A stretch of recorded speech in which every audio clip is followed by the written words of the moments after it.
mereka sehati kepada Tertullianus zaman itu.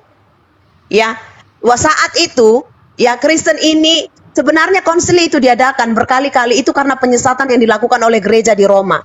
Dulu belum ada istilah Katolik, masih gereja di Roma. Karena gereja itu masih dibagi-bagi distriknya, gereja di Antioquia, gereja di Filipi, Lantas kenapa gereja Ibu di mengikuti Roma. Seperti Protestan itu. mengikuti mengambil kitabnya Katolik, Bu? Kenapa Protestan tidak punya kitab Dengarkan saya tersendiri bicara keluar soal dari kitabnya sejarah. Katolik? Dengarkan sejarah. Dengarkan dulu sejarah, saya belum selesai bicara. Untuk supaya orang tahu perbedaan Katolik dan Kristen dan kenapa ada istilah Kristen Protestan. Karena nggak ada yang namanya Protestan, itu propaganda dari orang Katolik. Dari dulu saya pun sekolah di Katolik, dulu SD saya pun dibully dan dikatakan bahwa kalau orang Kristen itu adalah protes karena hobi memprotes dan orang Katolik katanya ortodoks. Nggak seperti itu ceritanya. Mohon maaf Bu, saya tidak suka kita seiman saling berdebat, begini saya juga Kita nggak tidak mau. seiman, Pak. Kalau dengan Muslim ya mungkin. Enggak, kita nggak seiman. Nggak ada seiman. Oh, Loh, memang nggak seiman. masa Kalau sih Bapak seiman dengan saya, berarti kita mengimani Tuhan yang sama. Tuhan saya hanya Yesus Kristus. Dia yang adalah Bapa, Anak, Roh Kudus. loh. Iya Lalu dong. Bapa, Anak, dan Roh Kudus itu kan sama, Bu. Kan Bapa tidak bisa dipisahkan dengan anak, anak tidak bisa dipisahkan dengan Bapa. Nah, sekarang kan tadi saya bilang, kalau misalnya Ibu mengatakan Bapa adalah anak itu sendiri dan anak itu adalah Bapa, maka Saya Ibu tidak akan mau kontradiksi pemahamannya dengan Katolik sama Islam. Dan jangan belokkan saya, itu sudah selesai tadi. Saya sudah jelaskan iman kita sudah beda. Walaupun tetap Bapak mengotot yang Bapak jelaskan adalah penjelasan saya, tapi Bapak tetap tidak mau meninggalkan tiga istilah itu. Sekarang saya mau membicarakan tentang sejarah, supaya orang pun tidak salah paham. Aduh, Saya maaf, saya tidak mau berdebat dengan seiman saya tidak mau aja.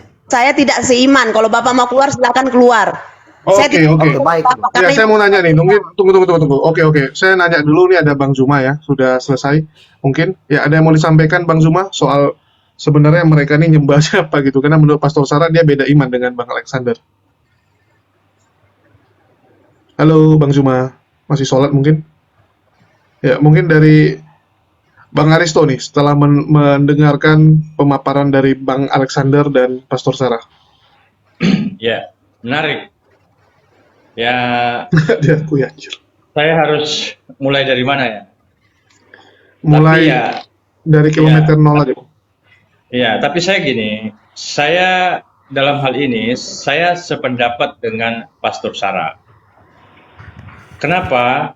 Kalau kita berbicara tentang konsep Tritunggal, ini historical bagaimana kemudian konsep Tritunggal ini hadir, itu memang menimbulkan perpecahan di tengah komunitas Kristen. Itu yang pertama. Yang kedua, Yesus tidak pernah mengajarkan tentang konsep Tritunggal ini. Ya, konsep Tritunggal ini datang dari seorang bapak gereja yang bernama Tertullianus. Yang dimana pada saat itu dalam konsili mereka mendiskusikan siapa sebenarnya sosok Yesus Kristus itu. Begitu. Saya ralat juga Bang Zuma. Itu Tertullianus bukan bapak gereja. Tertullianus itu hanya seorang pengacara yang dia tadinya penyembah pagan ya, penyembah berhala. Dan dia itu suka memang menulis buku. Buku-buku dia banyak yang tentang hal-hal gaib itu juga. Termasuklah akhirnya dia menuliskan buku tentang konsep Tritunggal itu untuk menjawab tentang pertanyaan beberapa orang tentang siapa sih Tuhan itu, kenapa kok dengan kayak ada dia Bapak, dia Anak, Roh Kudus. Jadi dia mau menjelaskan itu. Jadi dia bukan siapa-siapa, dia bukan bapak gereja, dia hanya seorang pengacara dan dia background dia adalah penyembah berhala. Ya, ini makanya mau saya jelaskan tadi yang sejarah tapi dipotong. Boleh nggak Jul aku ceritakan sejarahnya itu dari awal Katolik? Gas. Ya, tadi suara lu hilang. Boleh ya? Yo. Oke, nah gini, jadi dulu itu gereja itu dibagi ada 5 distrik ya, 5 distrik, 5 daerah gitu. Terus ada di Pergamus, ada di Tiatira, ada di Antioquia, ada di Filipi, ada di Roma. Ya, jadi gereja di Roma dulu nggak ada yang namanya Kristen GBKP, HKI, HKBP, GBI belum ada. Jadi cuman dibilang gereja jemaat di Tiatira, jemaat di Pergamus, jemaat di Antioquia, jemaat di Filipi, jemaat di Roma itu. Nah, berjalan dari pertama kan jemaat mula-mula itu 3.000 Jul, dan itu bukan cuma dari satu daerah Jul, itu dari berbagai daerah. Nah, karena ini terlalu banyak, akhirnya para rasul ini bicara soal 12 murid Tuhan Yesus dan juga Rasul Paulus ya. Nah, itu mereka kan suka berkeliling. Jadi selain mereka mengajar, mereka pun menginjil. Setiap mereka tempat daerah mereka ada banyak orang-orang yang diselamatkan dan menjadi Kristen. Dulu Kristen itu dijuluki seperti ejekan Jul untuk orang-orang yang menyembah kepada Kristus, yang artinya mentuhankan manusia lah. Jadi makanya dibilang Kristen ya, itu. Karena bagi mereka orang-orang di kumpulan orang Yahudi, tetapi bukan agama Yahudi ya, karena pada dasarnya orang Yahudi itu mesianik yang menyembah kepada Yesus itu yang dari Nazaret ya. Tetapi mereka di situ juga banyak sekte, sama seperti yang tadi di awal itu. Di Islam pun ada banyak yang sekte bermunculan, dalam Kristen pun banyak sekte yang bermunculan, tapi mereka dari kalangan itu. Nah, dari kalangan orang Yahudi ada beberapa sekte juga yang itu menjelek-jelekan, mengejek-ngejek orang-orang pengikut Kristus dengan istilah Kristen. Nah, jadi mereka berkumpul dulu itu di sinagoge Jul. Nah, karena ini sifatnya mereka para rasul ini berpindah-pindah, akhirnya mereka memilih. Itulah yang dibilang diaken, itu ada dituliskan dalam Alkitab, memilih para diaken untuk memimpin, untuk menggantikan mereka sekala-kala mereka sewaktu-waktu mereka pergi gitu loh. Tapi orang-orang diaken ini sudah dilatih, diajar dulu sama para rasul ini, yaitu konsepnya tetap sama, bahwa Yesus Kristus adalah dia Bapa, Anak, Roh Kudus, itu dia satu-satunya yang pribadi, dia Tuhan Yesus Kristus, dan mereka harus dibaptis jika ingin diselamatkan. Makanya mereka banyak dibaptis. Nah, ada orang yang sudah pernah datang mendengar ajaran Yesus, mencari datang ke sana, tetapi mereka bilang dia sudah dibaptis. Terus ditanya sama muridnya, kau dibaptis dalam nama siapa? Dia bilang, kami nggak tahu. Kami baptis. Dia tanya, kau dibaptis siapa? Dia bilang Yohanes Pembaptis. Terus dia bilang, kau harus dibaptis ulang, ya kan? Bahwa di dalam nama Yesus. Karena yang tadi udah kujelaskan, ya nggak perlu kujelaskan. Yohanes itu membaptis tidak dengan nama siapapun. Nah, dia menjelaskan bahwa baptisan Yohanes itu adalah baptisan sebagai tanda pertobatan, tetapi kalau baptisan oleh murid-murid Tuhan Yesus itu baptisan untuk keselamatan. Artinya ketika dibaptis, dia artinya mengenakan Kristus, yang dia adalah dia yang dulu sudah ada, sekarang ada, dan dia yang akan datang, dia Alfa dan Omega. Nah, itu murid-murid pun mengajarkan, para rasul mengajar begitu. Nah, setelah itu diserahkanlah mereka kepada orang yang sudah dipilih sama mereka di setiap distrik ini. Itu di orang Katolik, yang orang gereja Roma, saya nggak sebut dulu Katolik karena belum ada muncul istilah itu pada saat itu ya. Nah, itu mereka menyebut itu bapak-bapak gereja. Kalau istilah orang-orang Kristen bilangnya itu pemimpin gereja atau gembala. Jadi dipilih penggembala. Kalau yang sekarang bilangnya ngertinya gembala sidang. Nah, berjalannya waktu kekristenan, proses kekristenan ini banyak orang diselamatkan. Tapi ada orang-orang yang nakal di dalam sini, Jul. Karena di sekeliling mereka itu kan banyak juga sekte-sekte dan penyembah berhala, terkontaminasi sama konsep-konsep di sana. Nah, seperti layaknya seperti orang Tritunggal yang sekarang, kalau ketika ditanya berdebat, mereka nggak tahu berdebat, nggak tahu menjawab, akhirnya banyak yang murtad, Jul. Nah, banyak yang sesat. Yang lebih parahnya lagi, dari 5 pemimpin gereja sini, ada 3 yang sesat, Jul. Bahkan pada saat udah terjadi konsili pun masih ada terjadi penyesatan, dan itu penyesatan dimulai dari gereja Roma, tentang bagaimana mereka mengganti jabatan yang ada paus. Itu juga di luar dari konsep para rasul. Semuanya hanya dibilang pemimpin gereja, gembala, tapi mereka mengangkat seorang paus. Ya, aku lupa nama pausnya waktu itu, Jul, tapi yang jelas seperti itu. Nah, pada saat itu dibuatlah konsili. Konsili itu ada beberapa hal, sama seperti pertamanya dibikinlah pengakuan iman rasuli. Lalu itu tetap gagal juga, Jul. Yang dikenal aku percaya kepada Allah. Sebenarnya kepada Allah, Bapa yang Maha Kuasa. Tapi mereka selalu menyambung kepada Allah Bapa yang Maha Kuasa. Padahal sebenarnya aku percaya kepada Allah, Bapa yang Maha Kuasa. Gitu loh. Terus aku percaya kepada Yesus Kristus yang adalah Bapa. Jadi banyak sebenarnya yang mereka pakai pengakuan iman rasuli itu udah diubah semua, Jul, untuk konsep Tritunggal. Sebenarnya adalah menuju bahwa Bapa itu, Allah itu yang adalah Bapa, itu adalah Yesus Kristus, dia juga adalah yang Roh Kudus. Itu sebenarnya. Nah, tapi penyesatan terus terjadi oleh Roma ini, terjadilah konsili Nikea. Nah, di Nikea ini pun dijelaskan lagi, Jul. Tapi tetap saja tentang bagaimana Yesus itu yang adalah satu-satunya. Tetapi mereka tetap bingung tentang istilah Bapa, Anak, Roh Kudus ini. Tetap ada penyesatan dari Katolik. Nah, Oke, dalam hal itu, jadinya ini tadi 3 bapak gereja, terakhir 4 bapak gereja, cuman 1 yang benar. Itu di dalam 4 bapak gereja termasuklah di situ masuklah konsepsi Tertulianus. Itulah konsili Nikea. Nah, orang mentok hanya di konsili Nikea, Jul. Tetapi terjadi konsili ini utusan dia, mereka si Paus nggak berani datang Jul pada saat konsili Nikea. Dia memberi utusannya dan salah satunya si Tertulianus dan 1 ada muridnya, yang lain lagi. Nah, tapi mereka kembali ke sana, tapi si Tertulianus ini ya, mulai dia berpikir tentang apa yang terjadi ini pada saat konsili Kalkedon. Dibuat konsili Kalkedon, isinya aku bacakan ya, aku kasih tahu nih ya. Itu dalam bahasa Yunani, tapi sudah diartikan di dalam bahasa Inggris ya. Ini bahasa ini aja, bahasa Indonesia. Bukan, bahasa Latin. Kali, Bu. Begini isinya. Kira-kira begini.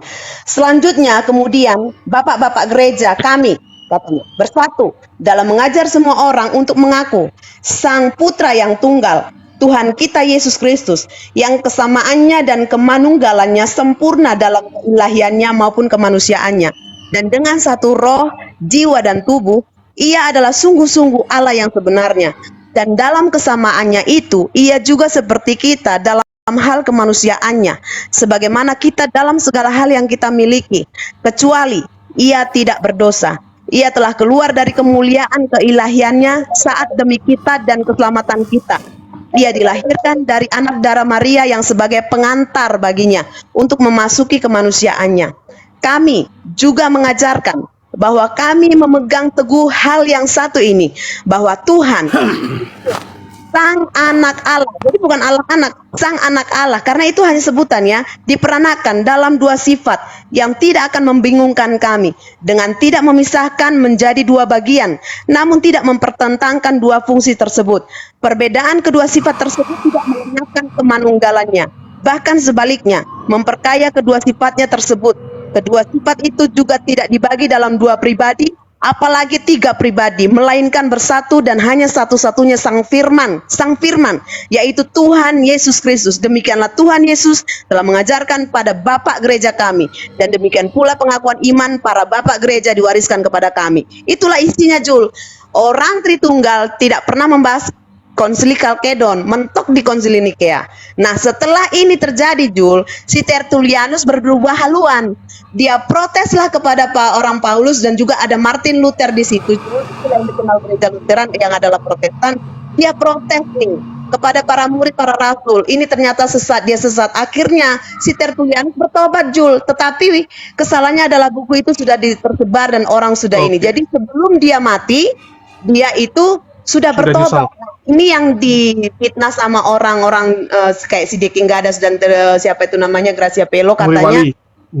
murtad, katanya si Tertulianus ya kan, murtad, terus dia jatuh di penjara, robek perutnya gitu kan, dibuat seperti itu ya karena Oke. itulah tuh faktanya. Dia sebelum dia meninggal dia memang bertobat dan dia mengubah konsepnya. Ada bukunya aku lupa, tapi dia meluruskan pengajaran bahwa katanya Tuhan itu hanya satu-satunya, dia Bapa, Anak, Roh Kudus, yaitu Tuhan Yesus Kristus. Ya inilah itu Siap. Kalkedon itu. Boleh saya celah ya? Jadi, Oke, tunggu. Aku itulah mau ini dulu. kenapa mereka mengatakan protes, karena orang-orang yang ini tadi, yang tadinya ada di dalam Kali, kumpulan mereka kan disuruh pilih tuh, mau ikut yang para rasul atau mau ikut yang gereja Roma. Makanya dipisah. Mereka bukan Kristen, mereka akhirnya mengatasnamakan Katolik. Makanya iman rasuli mereka pun beda, Jul. Kami gereja yang satu, yang kudus, yang Katolik gitu, Roma Katolik. Mereka Oke. menyebut itu beda, Jul. Nah, Siap. Tunggu dulu. Ini banyak yang nanya nih. Ini Bang Zuma KW atau Bang Zuma asli? Oke, mungkin dari Bang Zuma sudah bisa bicara. Ya, Assalamualaikum warahmatullahi wabarakatuh. Masya Allah. Waalaikumsalam. Lanjut. Wabarakatuh. Ya, mungkin dari Bang Zuma nih bisa dijelasin, karena lagi rebutan jadi pengikutnya Yesus nih. Bang Alexander bilang dia pengikut Yesus, Pastor Sarah bilang kamu bukan Saya dulu pengikut bisa Yesus. menjelaskan, Bang. Oke, Iya, silakan. ya, aku 10 menit lagi ya mau ini ya, mau keluar ya. Siap. Jam 12 ternyata. Mau ngecek proyek, ngecek doang sih. Ya, jadi gini. Memang dari kalangan Oneness akan menolak Tertulianus itu bagian dari bapak-bapak gereja. Tapi kalau kita kembali kepada sejarah, Tidak bisa dipungkiri bahwa pada zamannya Tertullianus memenangkan sebuah konsili Nisea yang kemudian hadirlah doktrin Tritunggal ini. Itu yang pertama. Nah, doktrin Tritunggal ini ya diimani oleh tiga agama besar, tiga denominasi besar. Pertama Katolik, kedua Protestan, yang ketiga Koptik. Saya beberapa bulan yang lalu sempat ke Mesir dan wajah dari Bapak Tertullianus itu dipajang di altar oleh Kristen Koptik, sehingga kemudian Bapak Tertullianus ini diangkat diimani oleh para kaum Tritunggal sebagai Bapak Gereja. Itu dari sisi sejarah.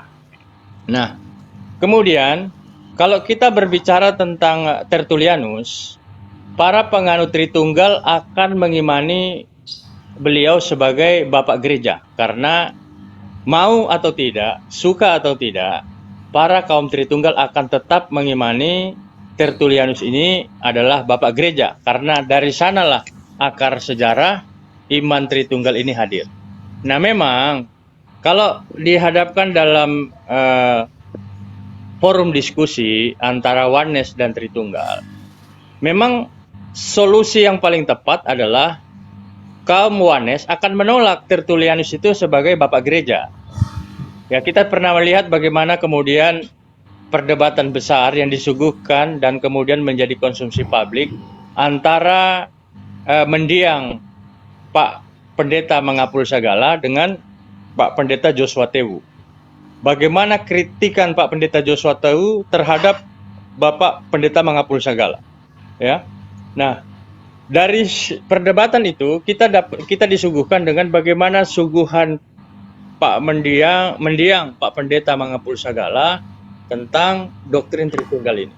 Nah, yang terakhir saya ingin sampaikan, memang ini menjadi dilema di dalam internal kekristenan. Kenapa?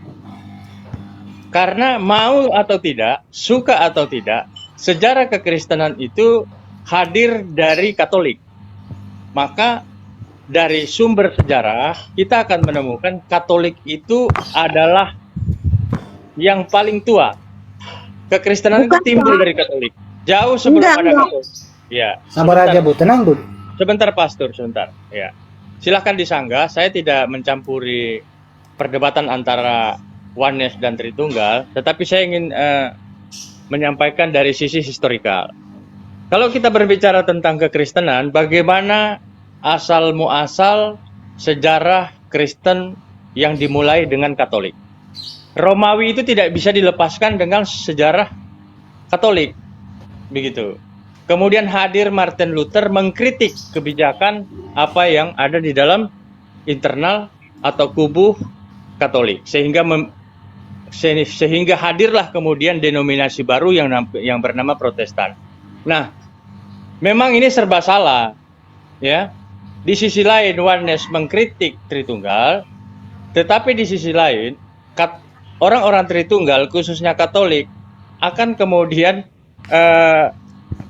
memberikan ini juga kepada orang Oneness. Loh, kalian dari mana? Kalau nggak ada kami, gitu loh. Sementara kitab kami itu, kitab Protestan itu yang dijadikan landasan iman oleh Protestan itu dari kami. Katolik akan bicara seperti itu, begitu. Jadi mungkin yang terakhir ingin saya sampaikan, memang di kalangan Oneness itu akan menolak Tertullianus sebagai Bapak Gereja. Tetapi tidak bisa dibantah juga, kaum Tritunggal akan menganggap Tertullianus itu adalah bagian dari Bapak Gereja. Karena dari sanalah Tritunggal itu hadir. Itu mungkin dari saya. Terima kasih. Oke, makasih buat penjelasannya Bang Aristo. Mungkin dari Bang Zuma nih, siapa pengikut Yesus kalau gitu? Ini rebutan Yesus lagi nih. Ya, silakan. Oke, baik.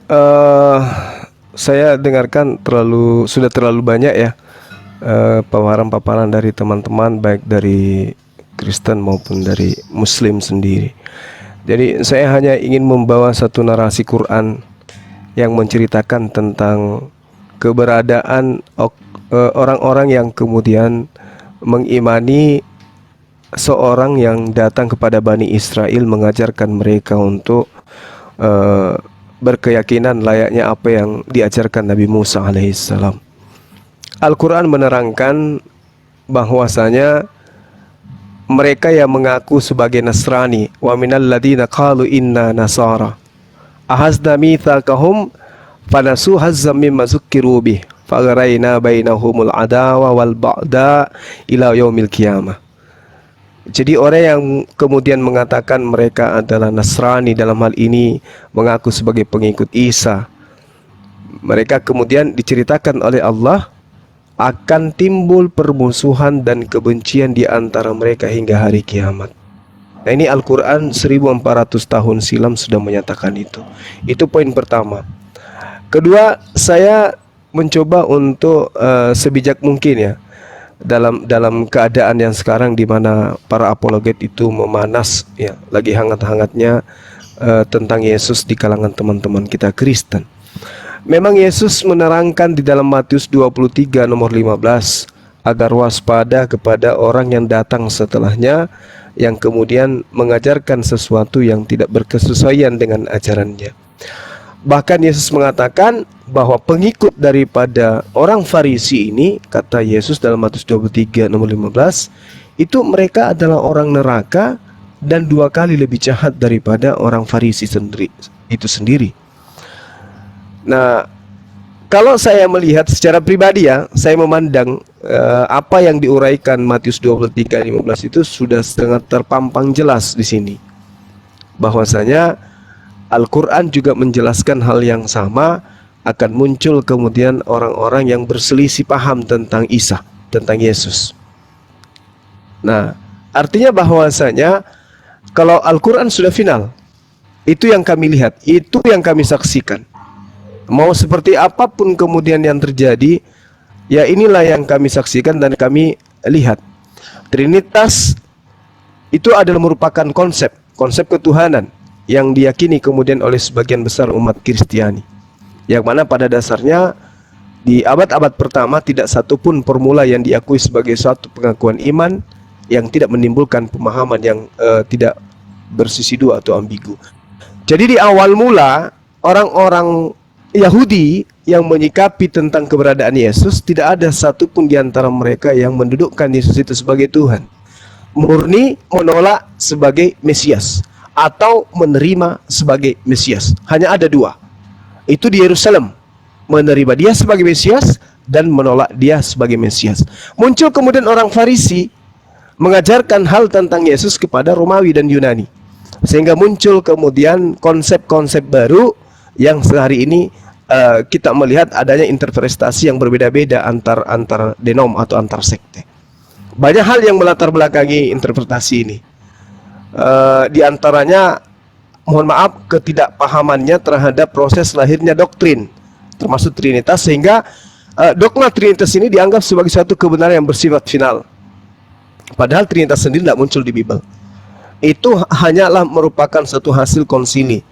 Bagaimana kemudian di bapak-bapak Kapadokia mengenal satu kesatuan ilahi antara 3 keilahian yang nanti justru melahirkan perselisihan di antara pengikut-pengikut dari pengikut-pengikut dari sekte-sekte lain atau pemahaman-pemahaman yang lain.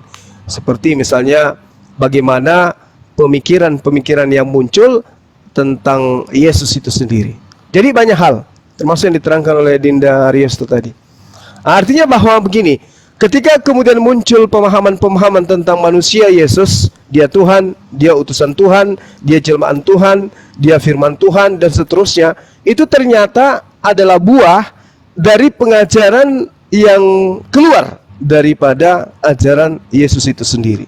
Karena Yesus berpesan, waspadalah kepada ahli Taurat, kepada orang Farisi, kepada orang munafik yang menyeberangi lautan, menjelajahi daratan, mentobatkan orang di luar Yahudi menjadi pengikut agamanya, dan setelah bertobat ternyata menjadi orang neraka dan 2 kali lebih jahat daripada orang Farisi itu sendiri.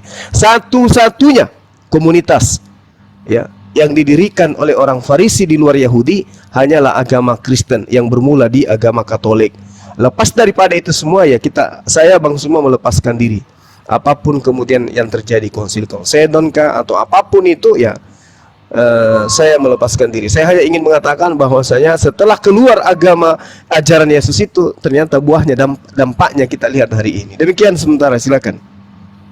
Oke, mungkin Pastor Sarah silakan. Ya saya dulu ya sebelum saya pergi mau lihat tukang nih udah siang.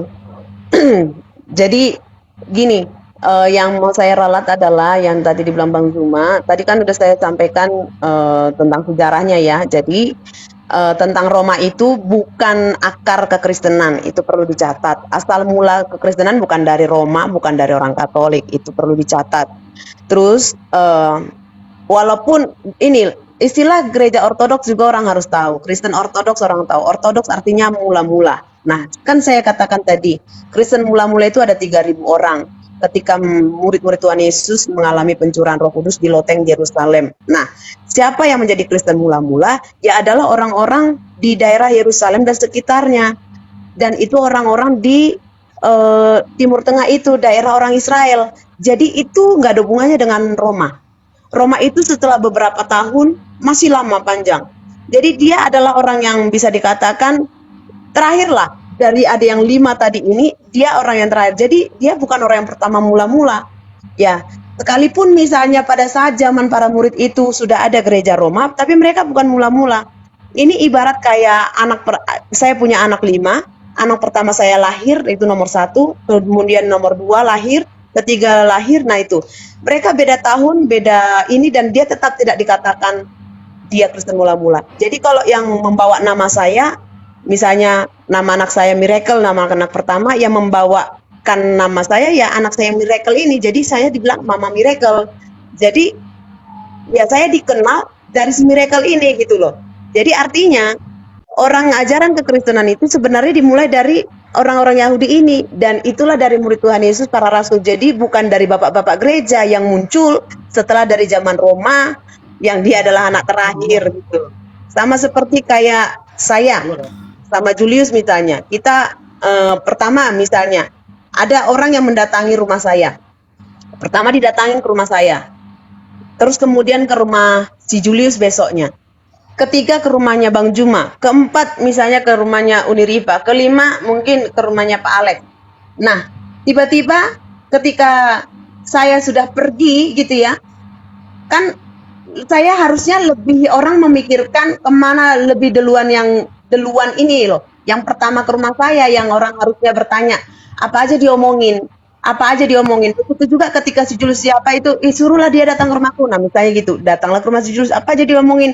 Jadi sebenarnya yang harus lebih bertanya adalah kepada saya duluan, karena orang itu mendatangi rumah saya duluan. Nah begitu juga sebenarnya kebenaran itu harusnya lebih tanya kepada orang Yahudi, karena kitab asli itu ada di sana dan pakai bahasa mereka, bukan kepada orang Roma. Dan sekali lagi dasar kekristenan, iman kekristenan bukan dari Roma. Justru mereka yang melakukan penyesatan berkali-kali, dan itu tentang iman kekristenan bukan dibuat, bukan disimpulkan dari konsili. Bedakan ya, konsili itu dilakukan karena ada banyak penyesatan gitu loh.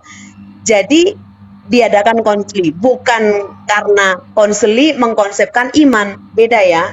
Nah itu aja Jul yang mau aku sampaikan. Yang intinya adalah kalau kita seorang Kristen, kalau bicara soal Kristen, kita Kristen adalah beriman kepada Kristus. Ketika kita bicara tentang Kristus, kita itu bicara tentang Bapa itu yang adalah Yahweh itu yang turun ke bumi menjadi manusia. Ya seperti yang tadi saya sampaikan tentang konsili Kalkedon yang terakhir yang tidak pernah dibahas itu. Nah itulah yang namanya Kristen, yang mengikuti Yesus yang adalah Kristus. Makanya Alkitab pun mencatat Yesus yang adalah Kristus, karena Yesus adalah Tuhan yang Elohim, yang Adonai, yang Yahweh itu, yang satu-satunya yang dari surga turun ke bumi menjadi manusia melalui Maria sebagai anak putra dilahirkan, yang demi menebus manusia dari dosa dengan jalan disalib, dan dia mati memberikan nyawanya, tapi dia bangkit pada hari ketiga, dan juga dia kembali ke sorga. Kembali artinya berarti dia berasal dari sana tadinya, namanya pulang, ya kan? Pulang kembali artinya dia berasal dari sana, dan nanti akan datang ke bumi untuk menghakimi seluruh manusia, seluruh makhluk, siapapun dia, apapun doktrinnya, apapun agamanya, karena dia adalah hakim Satu-satunya dia yang mengadili dan dia juga raja, dia Tuhan yang bertahta di sorga. Itu saja Jul. Jadi kalau orang yang menyangkal itu sekalipun menyebut dirimu Kristen, artinya kau antikristus, karena sebenarnya kau hanya seseorang dari sekte bidat yang bertopengkan kekristenan. Itu dariku Jul. Oke, Waduh, makasih Pastor Sarah ya. oke, nanti aku Oke, mungkin ya, di sini ada yang baru join, ada namanya Aca. Ya, selamat siang Bang Aca. Halo Bang Aca, dari pihak Kristen atau Muslim atau bidat? Udah turun, Bro. Betul. Oh, Saya bisa menambahkan sedikit. boleh. Cuman aku Ci, bingung. suara saya kedengaran dek? Kedengaran. Kedengeran. Ci. Masya Allah. Kedengeran. Ya, jadi gini. Oke, lanjut. Ya, dari diskusi ini dan apa yang disampaikan Suaranya agak hilang, Pak. Suaranya agak hilang. Saya hilang suaranya. Bagus. Tidak kedengaran. Oh, Jelas. ya. Oh, iya. Dari diskusi Jelas, ini, kemudian apa yang disampaikan oleh Kanda Zul, saya menjadi terkesima sekaligus takjub dengan Al-Quran. Kenapa? Karena jauh sebelum itu Al-Quran sudah menyampaikan bagaimana kemudian akan menjadi perdebatan di internal kekristenan yang kemudian mereka berselisih paham siapa sebenarnya Yesus Kristus ini. Nah, sebagai agama, dua agama besar yang mengimani satu sosok Yesus Kristus, dari sini kita akan mendapatkan sebuah kesimpulan bahwa Islam lebih memiliki kredibel bagaimana kemudian pandangan Islam terhadap Yesus. Yesus dalam pandangan Islam itu tidak memiliki beban apa-apa. Kenapa? Karena Islam memandang Yesus 100% manusia dan sebagai seorang manusia, dia bisa melakukan hal apa saja yang berhubungan dengan manusia. Contoh misalnya, Yesus harus makan, harus tidur, tidak ada masalah dalam iman Islam. Yesus misalnya beristri, berpoligami misalnya, tidak ada masalah. Karena poligami di dalam Islam sesuatu yang dibolehkan atau sesuatu yang diizinkan.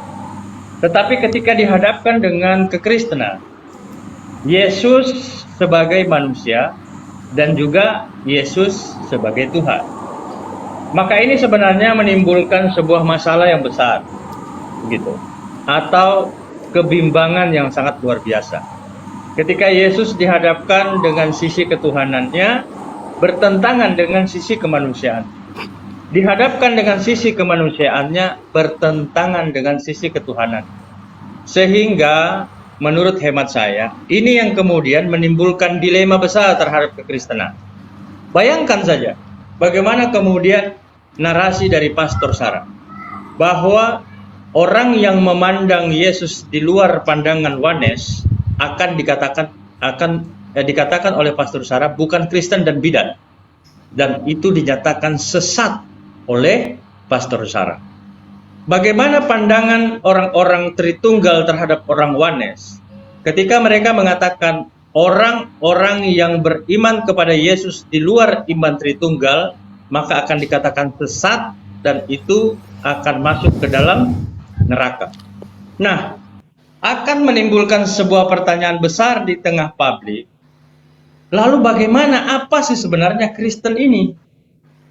Kalau kita berbicara, kita kembali kepada sejarah, bahkan kita kalau kembali kepada Alkitab, tidak ada satu ayat di dalam Alkitab yang kemudian menegaskan, Yesus menegaskan, aku adalah Tuhan dan sembahlah aku. Itu tidak ada. Yesus mengatakan di dalam Alkitab, aku ini utusan, aku seorang manusia yang ditugaskan Sang Maha Pencipta untuk menyampaikan, meneruskan risalah para pendahulunya, yakni mengenalkan Allah Subhanahu wa Ta'ala sebagai Tuhan dan mengenalkan kepada para pengikutnya agar mengikuti seluruh ajaran-ajaran yang dibawa oleh Yesus. Maka kalau kita lihat dari sini, Islam lebih memiliki kredibilitas mengikuti semua ajaran-ajaran Yesus Kristus.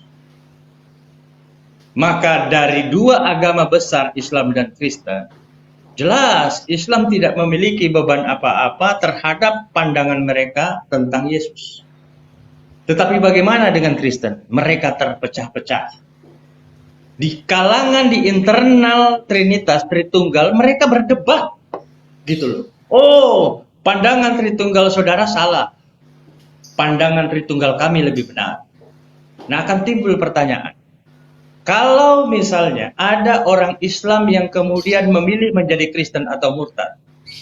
Lalu pertanyaannya, saya akan jadi Kristen yang mana? Dan Kristen yang mana yang diajarkan Yesus? Ketika saya memilih menjadi Oneness, orang Tritunggal akan mengkritik saya sebagai seorang Oneness. Ketika saya menjadi Tritunggal, orang Oneness akan mengkritik saya. Dan jelas pandangan Trinitas dalam pandangan Kristen Koptik berbeda dengan pandangan Trinitas dalam Protestan. Nah, artinya saudaraku sekalian, ada yang salah dengan hal ini. Nah, pertanyaan yang sederhana, sampai kapan teman-teman Kristen ada dalam kebingungan ini? Memandang sosok Yesus dalam pandangan Oneness ataukah dalam pandangan Trinitas? Dan di dalam pandangan Trinitas yang mana yang harus kita ikuti? Begitu. Karena mau tidak mau, suka atau tidak suka, ini sudah menjadi konsumsi publik dan akan menimbulkan kebingungan di tengah para jemaat. Begitu. Nah, saya kira mungkin ini sederhana dari saya terakhir saya katakan sebelum saya sholat zuhur. Saya akan katakan begini kepada teman-teman Kristen. Kalau masih bertahan dalam memandang Yesus itu 100% manusia, 100% Tuhan, maka hingga hari kiamat, umat Kristen akan terjebak pada kebingungan. Maka solusi yang paling tepat seperti apa? Dalam pandangan Islam. Memandang Yesus sebagai seorang manusia, dan seorang manusia itu layak seperti kami, bisa melakukan hal apa saja karena dia manusia dan dia bukan Tuhan. Nah, saya tutup dengan pertanyaan, sampai kapan umat Kristen hadir dalam sebuah kebingungan yang tidak berujung ini? Terima kasih. Jazakallah khair. Oke. Di sini ada yang baru join. Shalom buat Bu Uti Watimena, Bang Dian. Dan tadi lumayan panjang juga narasi Aladin tadi ya. Ya, saya mau nanya umat non-muslim ya. Saya di sebelah itu ada seorang host live, dia non-muslim, tetapi dia memakai hijab jangan dilarikan ke situ dulu Bang Bian. Kita lagi bahas masalah Yesus mana yang benar. Jadi kalau saya sebelum saya turun juga sedikit, saya mau juga teman-teman ya, untuk 650 orang yang menyaksikan diskusi ini, kami sebagai pengikut Yesus itu sekarang udah fix loh. Artinya begini, tentang Yesus Kristus ini menjadi perselisihan bagi manusia, betul sekali. Oleh karena itu, termasuk umat Muslim ini dalam keraguan-raguan tentang Yesus Kristus, sehingga mereka ini menyerukan Yesus itu adalah manusia, Yesus itu adalah nabi, ya. Kami bisa menerima itu karena apa? Karena umat Muslim tidak mengetahui persis bagaimana cerita tentang Yesus Kristus, karena versi yang mereka dapatkan tentang Isa Al-Masih itu sedikit berbeda dengan Yesus Kristus. Jadi ketika mereka mengatakan Yesus itu, Isa Al-Masih itu adalah manusia biasa menurut mereka, itu kami anggap biasa. Karena apa? Itu cara pandang orang Arab melihat Isa Al-Masih. Jadi nggak jadi masalah bagi kami. Tetapi bagi kami yang mempercayai satu-satunya Yesus Kristus, dia adalah Tuhan itu sendiri yang menjadi manusia. Ya, dia itu adalah Bapa itu sendiri yang menjadi anak. Dia adalah roh yang tidak kelihatan menjadi nyata dan fana. Jadi itu yang kami imani. Makanya kami dikatakan pengikut Kristus, pengikut Yesus.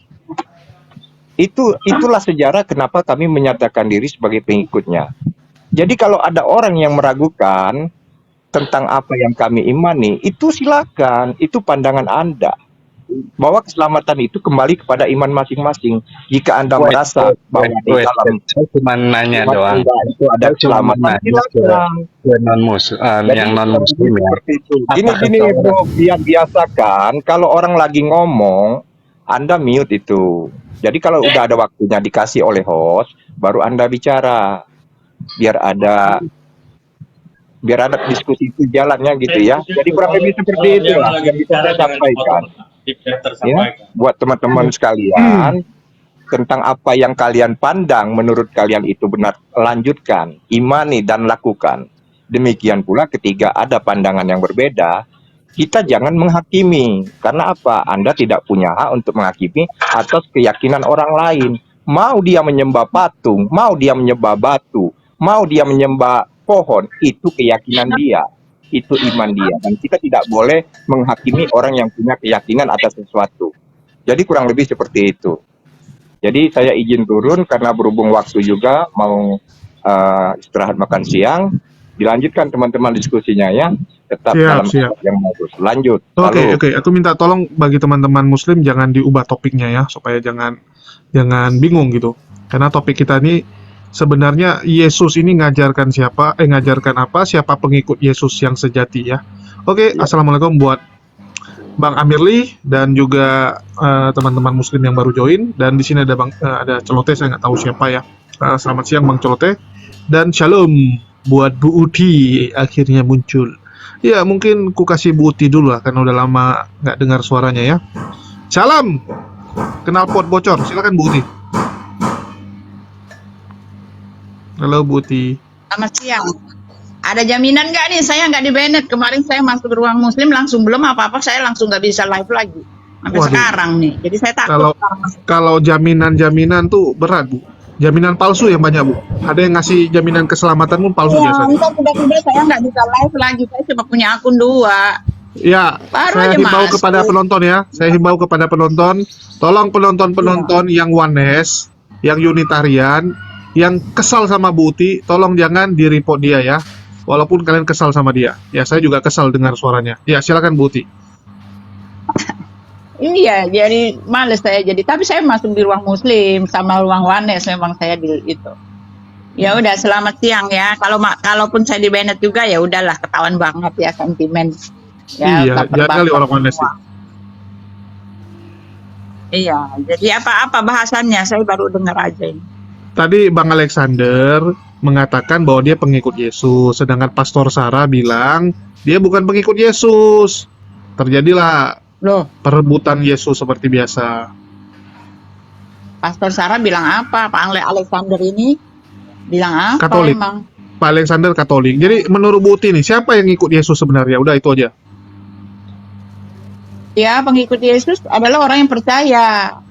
Yang percaya Bapa telah menyelamatkan, menebus umat manusia, dan penebusan itu ada di dalam diri Yesus Kristus. Kan di dalam Yohanes 6 Yohanes 6 ayat 40. Inilah kehendak Bapakku bahwa barang siapa yang percaya kepada Anak, mereka akan memperoleh hidup yang kekal dan Aku akan membangkitkan mereka pada akhir zaman. Percaya Bapa telah mengaruniakan hidup yang kekal itu, dan hidup yang kekal itu ada dalam diri Yesus Kristus. Nah, kalau udah begitu ya sudah. Yang lain-lain cuma intrik-intrik. Saya percaya bahwa Bapa mengaruniakan hidup yang kekal untuk saya. Dan hidup yang kekal itu saya harus terima darah Yesus Kristus yang mati di kayu salib. Nah, itu dia, gitu doang. Gitu dia, mantap sekali. Itu aja. Ya, siap kalau Iya, gitu. gitu aja. Oke, Kalau silakan. yang lain berisik-berisik, itu mah urusan dia, itu mah berisik-berisik. Itu aja kok intinya. Percaya Betul. bahwa Yesus diutus oleh Bapa, ya kan? Dia adalah firman yang keluar dari Bapa, ya kan? Yang Itu berubah saja. jadi manusia. Siap, Bu Uti. Iya. Ya, tolong dijahit dulu Bang Zuma mulut Bu Uti. Jangan disobek kalau yang ini ya. Kalau yang lain disobek, yang ini dijahit. Oh, jangan mulutnya kayak gitu. Mulutnya pedes-pedes, bikin gua mau nabok lu aja. Jangan pedes-pedes gitu, biasa aja. Udah Kalau siang, depan Bu. gua Udah siang kalau pedas. tabok, tau nggak? Enggak, karena Bang Zuma dari kemarin ini sering merobek mulut-mulut para polemikus. Jadi kalau Bu Uti ngapain dirobek lagi kan, dijahit harusnya. Silakan Bang Zuma. Oke, baik. Jadi sayang sekali Pastor Aku Sarah live-in ini. ya. Iya, aku ceritanya nih sebentar, maaf. Aku Iya, live-in ya, izin ya. Siap. Jangan iya, di silakan, jangan silakan. subscribe ya. Ya, Ya, aku judulnya live-in jangan ya. lupa Bu Uti. Judulnya jangan lupa. Mulut Apa? Bu Uti dijahit Apa? Bang Zuma. Pasti laku. Itu saran Ya, saya. terbalik ya. Mulut Juma aku jahit Uti. Ya. Juma dijahit Uti. Iya, tadi Pastor Sarah ini, aduh, pandai kali begitu melihat saya langsung pamit gitu ya. Sebenarnya tokoh-tokoh dari Kristen ini yang harus kemudian banyak diajarin ya, diterapi, termasuk Pastor Sarah tadi. Eh, yang harus dipahami lebih awal itu tentang kekristenan dan tentang Yesus. Dia mengatakan tadi bahwa mula-mula pengikut Yesus atau Kristen itu 3.000 orang. Itu bohong, itu penipuan. Pengikut Yesus mula-mula itu adalah orang Yahudi, praktisi Taurat, manusia yang kemudian tunduk dan patuh kepada hukum Taurat. Bukan orang Kristen. Kristen ini adalah pengikut Paulus, bukan pengikut Yesus. Apapun sektenya, apapun mereka, siapapun mereka, selama mereka bukan Bani Israel, selama itu juga mereka bukan pengikut. Mereka hanya serigala yang nyamar. Al-Quran menjelaskan, wa iz qala Allahu ya Isa ibn Maryam a anta qulta linnas takhizuni wa ummi ilahaini min dunillah qala subhanaka ma yakunu li an aqula ma laysa li bihaqqa. Jadi Mami banget. Nabi yang datang kepada Bani Israel itu ditanya oleh Allah, apakah engkau yang mengajarkan manusia untuk menuhankan dirimu? Nah, yang dimaksud di sini siapa? Kristen. Apakah kamu yang mengajarkan Kristen untuk menuhankan dirimu? Orang Yahudi enggak menuhankan Yesus. Pengikut Yesus tidak menuhankan Yesus.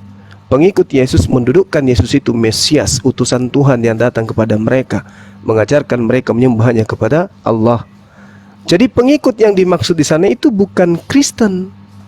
Kristen itu adalah orang yang menjadi pengikut Paulus mula-mula di Antioquia. Pengikut Paulus yang datang ke Antioquia itu adalah Paulus bersama Barnabas, bukan Yesus. Dan orang yang mengikuti Paulus ini pertama kali disebut Kristen. Sementara pengikut Yesus di Yerusalem, di tanah Yudea, di Galilea itu tidak pernah menyebut mereka atau Yesus menyebut nama Kristen. Kenapa? Karena Yesus bagi mereka hanya utusan Tuhan. Nah, di mana letaknya Kristen ini? Kristen ini adalah pengajaran yang diajarkan oleh pengajar-pengajar palsu yang datang kepada Bani Israel nyamar seperti domba. Nah, sekarang permasalahannya adalah ketika Yesus berpesan, waspadalah terhadap nabi-nabi palsu yang datang kepadamu. Mu di sini siapa? Mu di sini murid-muridnya. Dengan menyamar seperti domba, tetapi sesungguhnya mereka adalah serigala yang buas.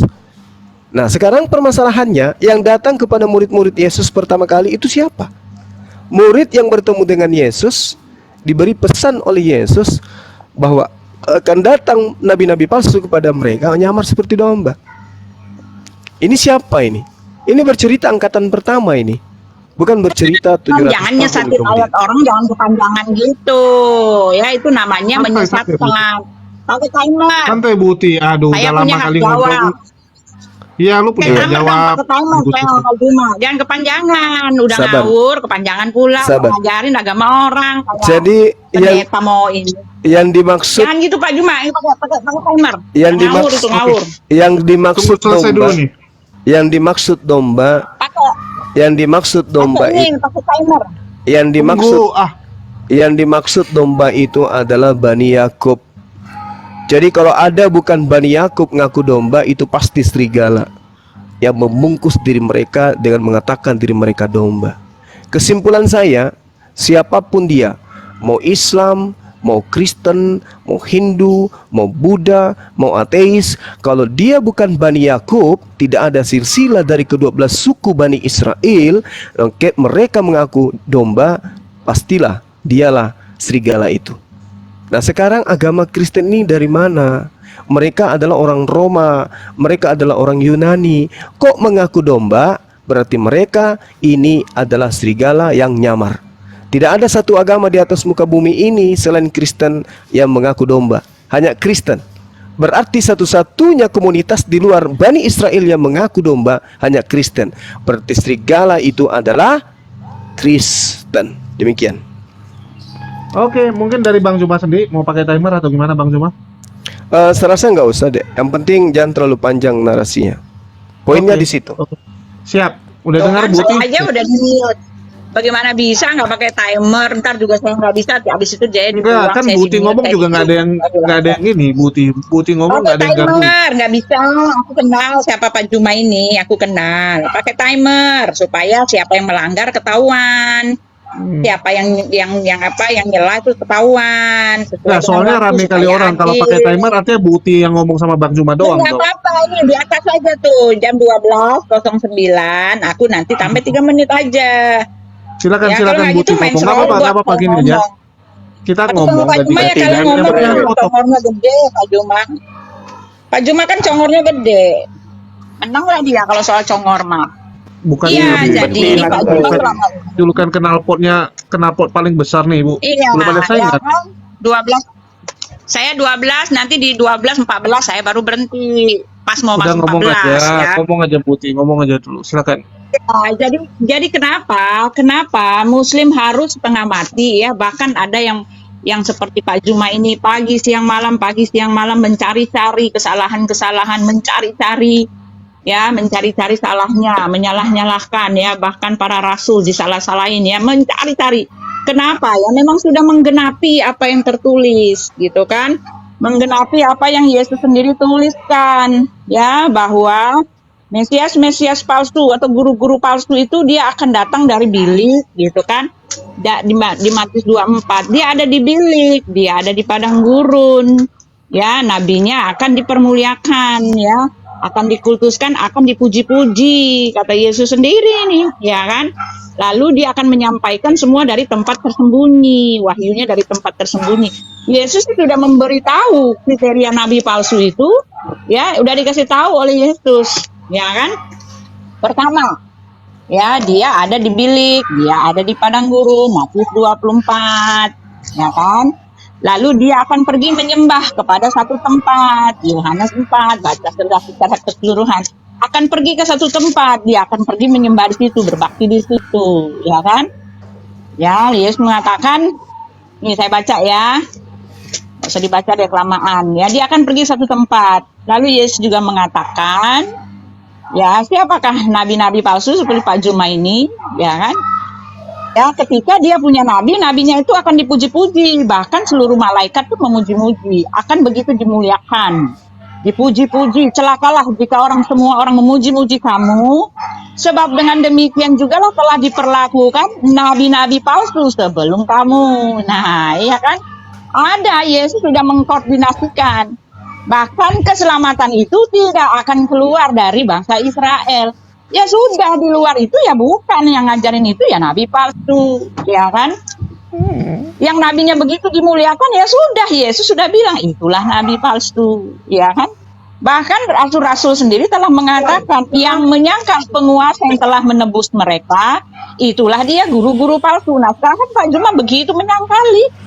Ini pekerjaan Pak Juma, bahkan dia hidup dari situ, dari menyangkal. Sudah dikasih tahu.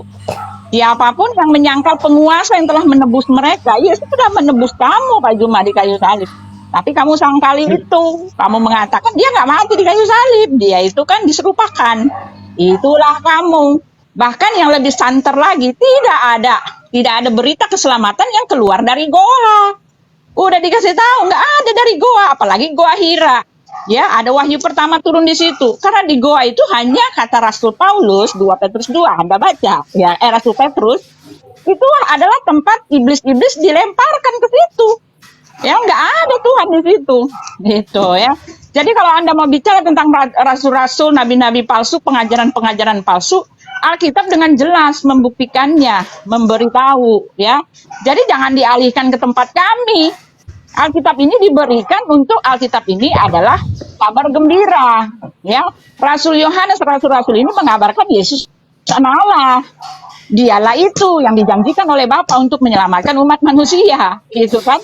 Ini pengajarannya. Jadi kamu nggak bisa mengais-ngais Alkitab untuk menyalah-nyalahkan Alkitab, sedangkan Alkitab itu bercerita yang nabi palsu itu ya kamu, gitu loh, ya. Ya, silakan. Iya, mantap sekali. Sudah selesai akhirnya. Di sini ada yang baru naik. Ada Kristi. Ya, shalom. Kristi dan Celote. Aku mau tahu nih Celote dari Islam atau Kristen? Halo, Bang Celote. Ya, ini Kristi dari Kristen nggak pastinya? Nggak ada Muslim nama Kristi harusnya ya. Halo. Halo, Itina Cuek Kristi. Ini pada siapa sih? Oke. Ya, mungkin silakan Bang Juma, tolong dijahit Oke. dulu. Muslim. Oh, Oke, baik. Jadi gini, Bu Uti. Yang Yesus maksud itu serigala adalah yang datang kepada muridnya. Baginda Rasulullah Muhammad SAW itu hidup 700-600 tahun setelahnya. Jadi ada yang datang kepada muridnya mengaku sebagai murid, mengaku sebagai domba, padahal bukan domba. Yang Anda harus tahu, nabi palsu, pengajar palsu itu menyamar seperti domba, menyamar seperti pengikut Yesus, menyamar seperti Bani Israel. Siapa ini? Kristen, bukan Islam. Islam tidak pernah menyamar seperti Yahudi. Gak pernah Islam itu nyamar-nyamar seperti murid Yesus, mana ada. Jadi satu-satunya komunitas di atas muka bumi ini yang bukan Yahudi tapi ngaku Yahudi, ya Kristen. Satu-satunya agama di atas muka bumi ini yang bukan pengikut Yesus tapi ngaku pengikut Yesus, ya Kristen. Apapun sektenya, karena Yesus yang sebenarnya itu adalah nabi, rasul, utusan Tuhan bagi Bani Israel. Yesus yang diperebutkan ini adalah Yesus buatan Paulus. Itu yang diperebutkan oleh Kristen sekarang ini. Ini yang diterangkan Al-Quran surah Al-Ma'idah ayat 14 ayat 15. Mereka akan bermusuhan sampai hari kiamat datang. Dan itu fakta. Memperebutkan hasil rampasan. Ini yang dinubuatkan oleh Yakub di dalam Kejadian 49 nomor 27. Wahai Benyamin, keturunanmu akan berlaku seperti serigala. Dia akan merampas dan membagi-bagikan hasil rampasannya. Nah, sekarang Paulus mengaku dia dari Bani Israel, keturunan Yakub, dari orang tuanya Benyamin. Berarti sesuai dengan nubuatan Paulus, nubuatan Yakub, anaknya Benyamin akan berlaku seperti serigala. Berarti Pauluslah serigala ini. Dan memang faktanya Paulus ini tidak benar-benar menjadi pengikut Yesus. 1 Yohanes 2 nomor 18. Anak-anakku, sekarang sudah tiba masanya penyesat-penyesat itu telah datang dan bangkit, yaitu mereka yang tidak mengakui Yesus datang sebagai manusia. Penyesat itu, antikristus itu memang berasal dari tengah-tengah kita, tapi mereka bukan sungguh-sungguh daripada kita. Siapa itu? Yang mengaku-ngaku yang nyata-nyata berasal dari Yahudi, tapi bukan benar-benar asli murid Yesus. Siapa? Paulus. Apa agama yang didirikan di Antioquia? Kristen. Jadi yang nyamar seperti domba bukan Islam, Kristen. Islam ya Islam, tidak pernah nyamar-nyamar Islam itu. Islam kitabnya Al-Quran, Tuhannya Allah, Nabinya Rasulullah. Kristen kitabnya orang Yahudi, Tuhannya suku orang Yahudi, Tuhannya berdarah Yahudi, Tuhannya berbahasa orang Yahudi, pendiri agamanya orang Yahudi dari orang Farisi. Tetapi Kristen bukan orang Yahudi, tetapi mengatasnamakan Yahudi. Kitabnya orang Yahudi diambil, ditempel di kitabnya. Jadi yang menyamar seperti domba ini siapa? Udah ketahuan jawabannya. Lalu ketika Anda mencoba menarasikan Matius 24 nomor 26. Jadi apabila orang berkata kepadamu, lihat ada Mesias ada di padang gurun, janganlah kau pergi ke situ. Atau dia berkata Mesias ada di dalam bilik, jangan kau percaya. Rasulullah Muhammad SAW tidak pernah berbicara mengenai Mesias. Rasulullah Muhammad SAW tidak pernah mengatakan, saya bertemu Yesus, siapakah engkau Tuhan? Akulah Yesus yang kau niaya. Rasulullah tidak pernah mengatakan itu. Tidak pernah dia mengaku bertemu ketika dia padang gurun. Ketika Paulus di Damsyik menuju ke Damsyik, dia di padang gurun mengatakan, aku melihat Yesus. Siapakah engkau Tuhan? Akulah Yesus yang kau aniaya. Jadi yang menggenapi siapa? Paulus. Di dalam bilik itu kamar-kamar. Paulus di penjara. Di dalam penjara dia setidaknya membuat karangan 6 kitab di dalam penjara, di dalam bilik. Rasulullah SAW tidak pernah masuk ke kamar. Mana ada kamarnya Rasulullah? Mana ada biliknya Rasulullah? Pauluslah yang di bilik penjara menuliskan surat-suratnya. Dan itu betul, karena hanya Pauluslah yang nyamar-nyamar seperti murid Yesus. Kristen ini kalau ditanya, Anda dari mana? Dari Yesus. Yesus di mana? Yerusalem. Dia orang apa? Oh, yang Yahudi. Berarti Kristen pengikut orang Yahudi. Yes. Tapi faktanya, waspadalah kepada serigala-serigala yang nyamar seperti domba. Jadi kesimpulannya, 10 detik, Buti, 10 detik. Satu-satunya agama di atas muka bumi ini yang menyamar seperti domba hanyalah Kristen. Selesai. Curangnya sih ini kan udah belum apa-apa udah curang. Waktunya dijaga dong biar adil. Santai Bu Uti. Santai Saya Bu Uti bisa ya. menanggapi dulu ya. Sampai tadi kamu Oke, aku Aku kasih di- Bang di Alexander mute ngomong baru. dikit dulu. Tunggu, aku kasih Bang Alexander bantu ngomong. Ya, silakan Bang Alexander. Dan bagi teman-teman jangan dilupa ya, tolong dibantu dulu tap-tap layar dan jangan lupa kasih Bu Uti koin supaya Bu Uti bisa menjahit mulutnya. Silakan. dasar kalian ini. Ya, Curang terima ya, kasih Bang. Terima kasih Bang. Ya. Curang kamu. Harusnya nanti Apa ya, yang- ingat ya, setelah aku juga kalau kamu mau adil setelah aku ngomong, kasih yang lain lagi ya. Jangan kamu alihkan apa yang ingin aku ngomong dengan kasih ke orang lain dulu ya. Itu Loh. harus adil. Kalau enggak Loh, ini Kristen kawan loh, kamu Alexander ya. Kristen. Alexander Kristen bantu Bu Uti. Iya. Silakan. Tapi kan ini kan kamu sendiri sudah kasih waktu ke aku ya. Semua statement itu kan diarahkan ke aku untuk aku bisa Iya, jawab. santai. Tapi kan kamu Biar curang. iya, santai Bu. Artinya kan Uti. kamu curang. Nanti Bang Aristo juga ngomong Ya. kok. Silakan Semua orang Bang punya Alexander. pandangan masing-masing. Kalau saya serahkan dulu sama Ibu Uti dulu, biar nanti saya nambahkan dari belakang aja. Ya Bang Bang sih curangnya ya ampun. Oh ya udahlah, Bang Alexander mohon maaf ya, Bu Uti udah nggak sabar soalnya, nggak sabar. Silakan Bu Uti. Biar nanti Ya. saya tambah dari belakang aja Pak. Iya, silakan. Iya. Tuh kan jadi lupa, kamu sengaja mengalihkan. Ya Aku tapi Bang ini Alexander yang potong-potong. Agama yang menyamar seperti domba adalah Kristen. Itu tadi, Bu. Silakan Anda tanggapi. Ya, Yesus kan udah bilang, ya Yesus udah bilang, ya yang Al-Masih Mesias itu kan Isa Al-Masih itu kan Isa anak Allah. Al-Masih itu kan artinya Mesias anak Allah. Isa yang ada di balik itu, di balik apa kotak. Apa Isa yang ada di padang gurun itu kan maksudnya yang itu, Injil yang lain. Kalau ada yang bilang oh ada Isa di sana, ya kan dari balik bilik. Yang jangan ikuti kata Yesus. Ya di dalam Yohanes 7 ayat 18 ayat 14 jelas dikatakan celakalah kamu apabila orang-orang memuji-muji kamu. Sebab dengan demikian pula lah telah diperlakukan nabi-nabi palsu sebelum kamu. Ya, nabi-nabi palsu itu yang dipuji-puji, dimuliakan. Malaikat memuji-muji, batu-batu pun memuji-muji, bahkan Allah turut pun memuji-muji, bersolawat untuk nabinya. Bahkan kamu tidak bisa menjadi Islam kalau kamu tidak memuji-muji, menempatkan Rasulmu setara dengan Tuhanmu. Kan Yesus sudah ngomong kayak gitu, mau bilang apa? Memang ada di mana di dunia ini ada Rasul yang begitu dimuliakan, dikultuskan, bahkan keringatnya itu bau parfum katanya kan. Ya kan, bahkan keringatnya bau parfum, separfum-parfumnya. Itu kan yang begitu dikultuskan, begitu dimuliakan. Nah, kalau kamu mau lari-larikan itu ke Paulus, nggak kena semua. Nggak kena. Rasul Paulus tidak dikultuskan, bahkan dia mati bagi Kristus. Rasul Paulus itu menurut panggilannya, ya Rasul Petrus sendiri telah mengesahkan Rasul Paulus itu adalah bagian dari para rasul. Kamu nggak bisa bohongin itu. Rasul Petrus meneguhkan dia itu adalah rasul yang ada bersama dengan dia satu tim.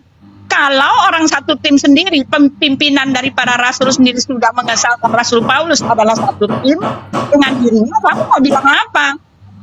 Kalau kamu masih memaksakan, lah itu kan karena kebiasaanmu, kamu yang nggak terima gitu loh. Ya, jadi di dalam Kejadian 29 itu juga kan itu kan konteksnya adalah dia para ke-12 murid ke-12 anak Yakub itu kan sedang diberkati. Sedang mendapatkan pemberkatan satu persatu. Jadi ketika dikatakan kelakuannya seperti serigala, itu yang positifnya, berkatnya. Dia akan begitu perkasa. Itu maksudnya.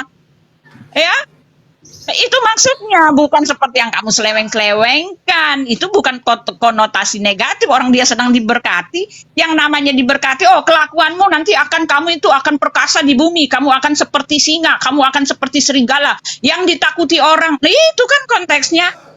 Kamu baca deh. Ketahuan banget gitu loh, Pak. Kamu mau seleweng-selewengkan ayat orang. Lalu Yesus sendiri mengatakan, darah yang akan kuberikan untuk dunia, dia bilang tuh untuk dunia loh.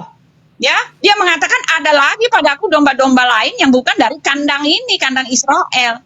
Mereka harus kutuntun juga, mereka harus menjadi satu kawanan dengan satu gembala. Di Yohanes 10 kamu baca semuanya itu, gitu loh.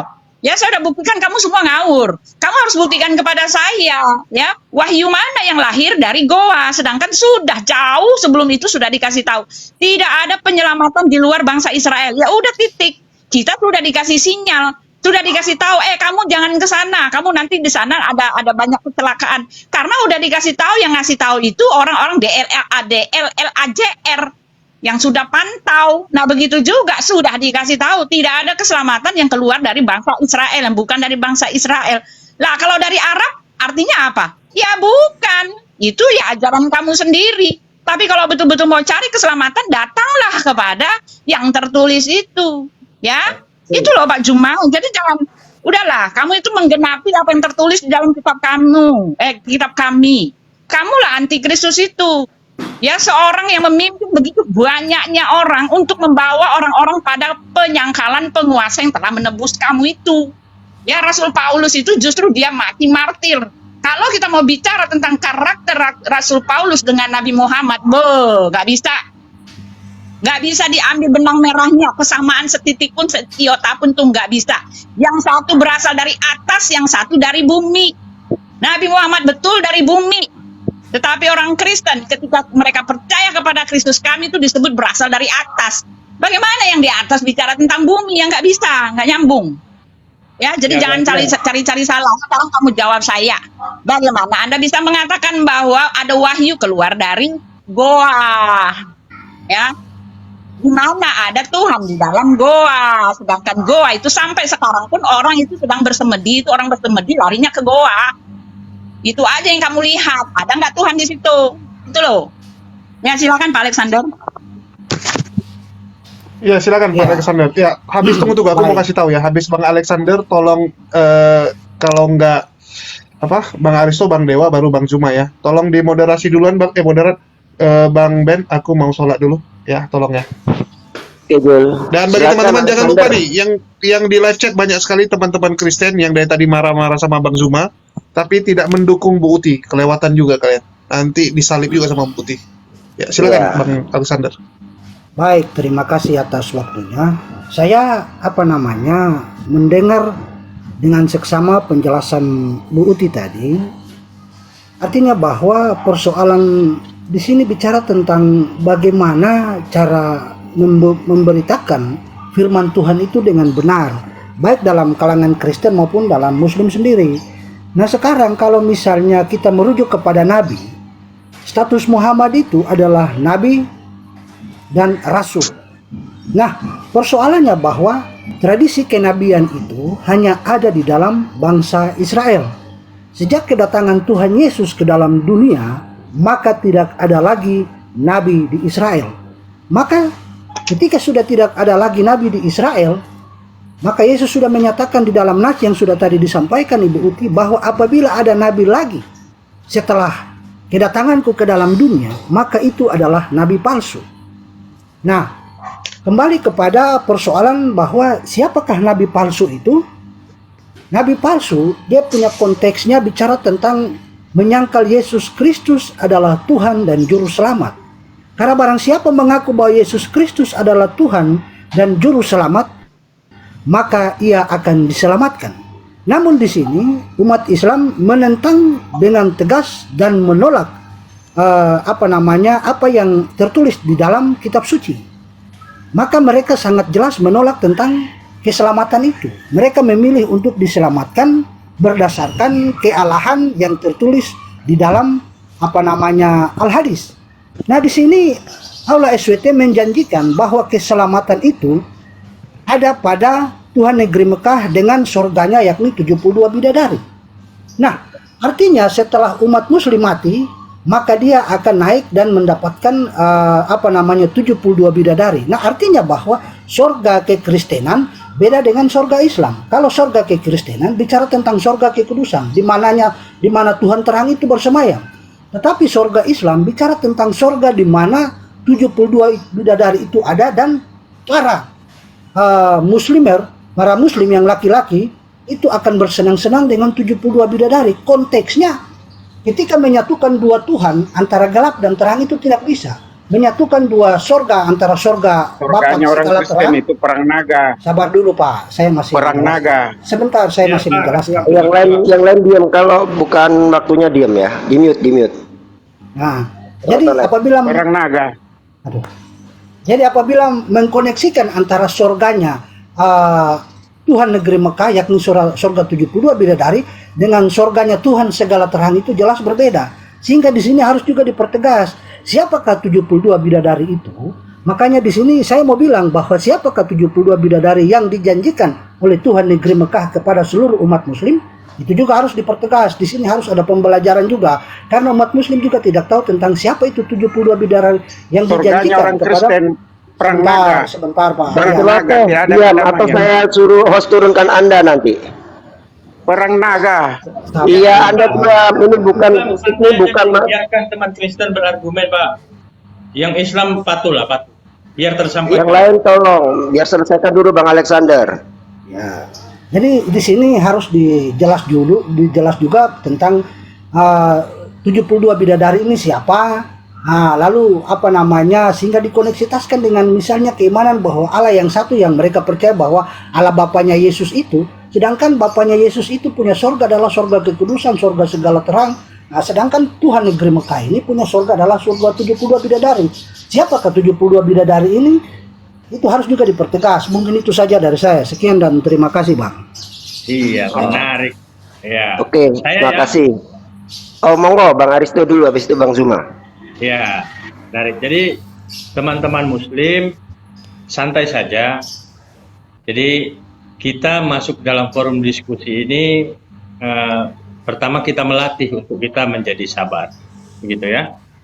Dan orang-orang yang hadir mendiskreditkan Islam itu satu keberuntungan bagi kita umat Islam untuk kemudian memotivasi kita menggali kebenaran-kebenaran Islam, gitu. Nah, argumen teman-teman Kristen masih seputar menyinggung tentang 72 bidadari, mengkritik keimanan Islam, sehingga secara tidak langsung mereka mau mempublikasikan bahwa Yesus itu adalah Tuhan. Ini menarik. Ya, saya kira itu narasi Uti Watimena dan juga narasi Pak Alexander. Ini narasi-narasi basi yang selalu diputar setiap hari. Jadi saya ingin pinjam argumen dari adik kita Uti Watimena, ya, yang tadi secara etimologi sih rasanya sah-sah saja karena kata Kristen memang terdengar sangat dekat dengan kata Kristus, yakni sebutan beken di belakang nama Yesus, ya. Oke, kemudian mengkritik tentang Islam. Tetapi apakah secara faktual artinya tetap demikian? Nah, mari kita baca kitab suci umat Kristen. Dengarkan secara baik-baik ya, agar tidak lagi ada narasi Islam itu anti Kristus. Silahkan buka Bible-nya di mana di Matius pasal 7 ayat 20 nomor 22 sampai nomor 23. Pada hari terakhir banyak orang akan berseru kepadaku, Tuhan, bukankah kami bernubuat demi namamu dan mengusir setan demi namamu dan mengadakan banyak mujizat demi namamu? Pada waktu itulah aku akan berterus terang kepada mereka dan berkata, aku tidak pernah mengenal kamu. Enyahlah daripada kamu sekalian, hai pembuat kejahatan. Jadi yang mengatakan Yesus Tuhan, Yesus tidak mengenal kalian. Yesus menganggap kalian sebagai pembuat kejahatan itu.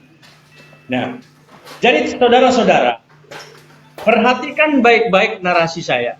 Satu-satunya umat beragama di dunia ini yang meyakini Yesus sebagai Tuhan hanya umat Kristen.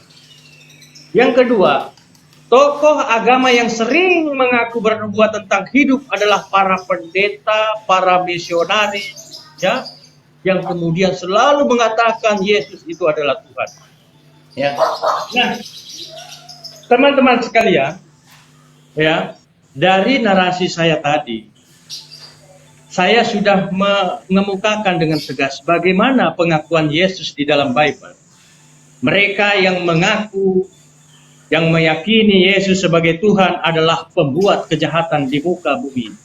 Dan tidak ada kejahatan yang lebih besar daripada menjadikan Yesus sebagai Tuhan. Itu bukti bahwa Kristen adalah pelaku antikristus itu.